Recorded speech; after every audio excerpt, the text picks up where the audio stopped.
کچھ درد ایسے ہوتے ہیں جو آنکھوں سے نہیں خاموشی سے بہتے ہیں۔ ہر مسکراہٹ کے پیچھے ایک انکہی کہانی چھپی ہوتی ہے۔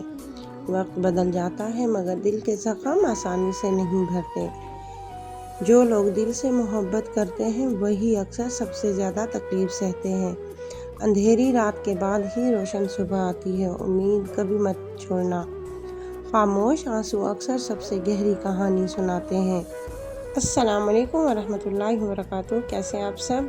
اور آج کی یہ کہانی ہر اس ماں کے نام، ہر اس بیوی کے نام، ہر اس بہن کے نام اور ہر اس بیٹی کے نام جو جاب اور گھر دونوں کو ایک ساتھ سنبھالتی ہے۔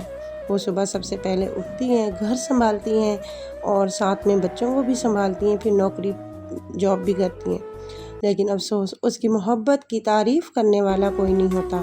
آج کی یہ کہانی ہر اس پاکستانی عورت کے بھی نام جو اپنے خوابوں سے پہلے اپنے خاندان کو رکھتی ہے۔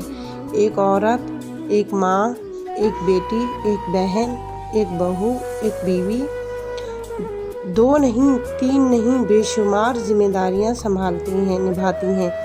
گھر بھی، نوکری بھی، بچے کی پرورش بھی، پھر بھی لوگ کہتے ہیں تم سارا دن کرتی ہی کیا ہو؟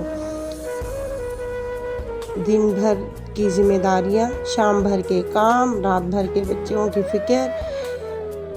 وہ خود تھک جاتی ہے مگر اپنے بچوں کو کبھی تھکنے نہیں دیتی۔ وہ خود رو لیتی ہے مگر گھر والوں کے چہرے پر مسکراہٹ رکھتی ہے، جو گھر اور جاب دونوں کو ایک ساتھ سنبھالتی ہے۔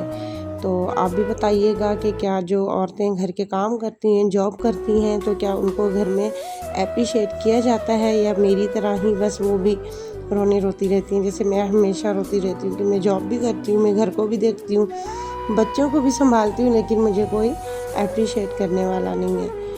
تو چلیں جی، آج کا ہمارا ناشتہ بن چکا ہے اور میں نے بنایا آج مزیدار کرسپی پراٹھے اور ساتھ میں انڈا آملیٹ، کیونکہ میرے بچے کہتے ہیں ہمیں انڈا آملیٹ بہت مزے کا لگتا ہے اور ناشتے میں ہمیں وہی بنا کے دیا کریں۔ تو میں اپنے بچوں کے لیے ہمیشہ انڈا آملیٹ ہی بناتی ہوں۔ میرا چھوٹا بیٹا جو ہے صرف وہ جو ہے نا انڈا فرائی کھاتا ہے۔ تو چلیں جی، خوش رہیے، خوشیاں بانٹیں۔ اللہ حافظ۔